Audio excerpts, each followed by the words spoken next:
Hello बच्चों, कैसे हो। मुझे उम्मीद है कि आप सभी अच्छे होंगे। आज मैं आपके लिए एक कहानी लेकर आया हूँ और कहानी है बेचारा गधा, जिसको सुनकर आपको बहुत ही मज़ा आने वाला है। तो चलिए शुरू करते हैं बेचारा गधा की कहानी। एक बार एक व्यक्ति अपने पुत्र के साथ गधा बेचने जा रहा था। दोनों गधे के साथ पैदल चल रहे थे।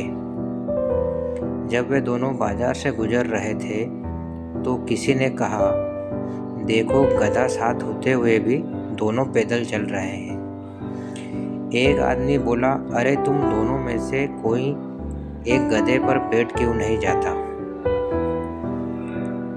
इतने में आदमी बोलता, आप ठीक कहते हैं कहकर पिता ने पुत्र को गधे पर बिठा दिया और आगे चल दिए।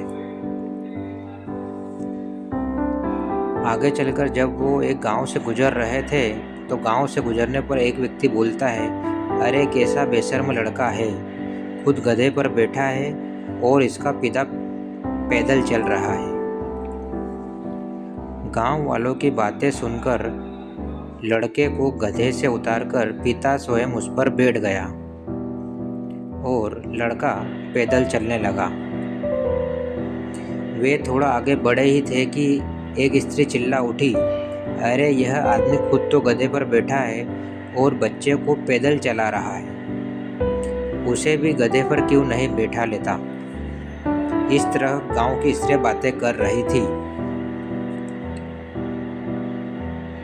तभी वे आगे बढ़ते हैं और यह बात सुनकर पिता ने पुत्र को भी गधे पर अपने साथ बिठा लिया और दोनों एक साथ बैठकर आगे चल दिए।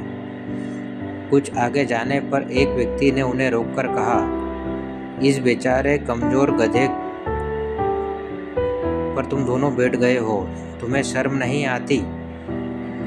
अब पिता पुत्र ने गधे से उतरकर उसके चारों पैरों को रस्सी में बांधकर बांस के एक डंडे से लटका दिया और कंधे पर रखकर साथ चल पड़े। यह देखकर सभी लोग जोर जोर से हंसने लगे। उनका शोरगुल सुनकर गधा घबरा गया और अपने पैर इधर उधर मारने लगा। तभी गधे के पैरों में बंधी रस्सी टूट गई और वह पुल से नीचे नदी में गिरकर मर गया। तो ये थी आज की कहानी। तो इस कहानी से हमें क्या शिक्षा मिलती है बच्चों? इस कहानी से हमें यह शिक्षा मिलती है कि हमें बेकार की बातों पर ध्यान नहीं देना चाहिए, क्योंकि किस तरह से गांव वालों ने उन्हें यहाँ वहाँ की बातें करके परेशान किया और आखिर में उन्हें अपने गधे की जान गंवानी पड़ी। तो ये थे आज की हमारी कहानी। बच्चों, आपको यह कहानी कैसी लगी ज़रूर हमें कमेंट्स करके शेयर करके ज़रूर बताएं।